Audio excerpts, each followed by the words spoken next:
दिल्ली सल्तनत के प्रमुख शासक।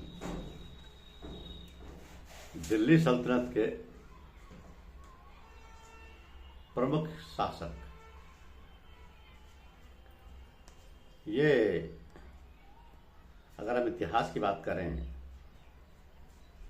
तो दिल्ली सल्तनत में सर्वप्रथम गुलाम वंश जो 1206 से 1290 ईस्वी तक रहा, उसमें कुतुबुद्दीन ऐबक 1206 से 1210, आराम शाह 1210 से 1211, इल्तुतमिश 1211 से 1236 और रुकनुद्दीन फिरोज शाह 1236, रजिया सुल्तान 1236 से 1240, मुइजुद्दीन बहराम शाह 1240 से 1242, अलाउद्दीन मशहूद शाह 1242 से 1246, नासिरुद्दीन महमूद 1246 से 1266, गयासुद्दीन बुलबुल 1266 से 1287, कैकुबाद 1287 से 1290 और शमसुद्दीन क्यूमर्स 1290। यह गुलाम वंश 1206 से लेकर 1290 तक रहा। उसके बाद आता है खिलजी वंश। इनका शासन 1290 से 1320 तक रहा।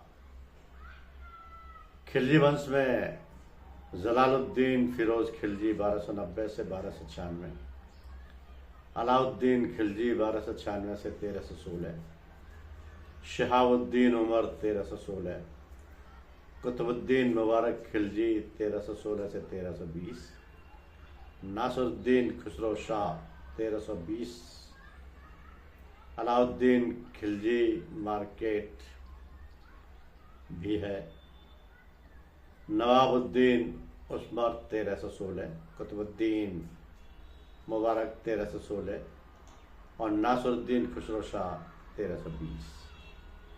ये खिलजी वंश 1290 से 1320 तक रहा। उसके पश्चात आता तुगलक वंश जो कि 1320 से 1414 ईस्वी तक रहा। तुगलक वंश में सबसे प्रथम है गयासुद्दीन तुगलक जो 1320 से 1325 तक रहे। फिर मोहम्मद बिन तुगलक जो 1325 से 1351 तक रहे।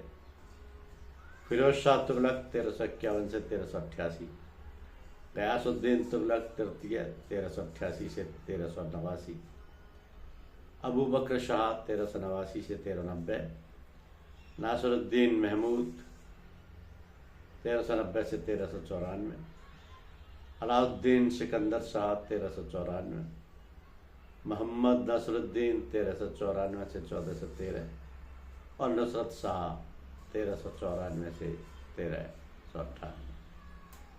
ये तुगलक वंश रहा।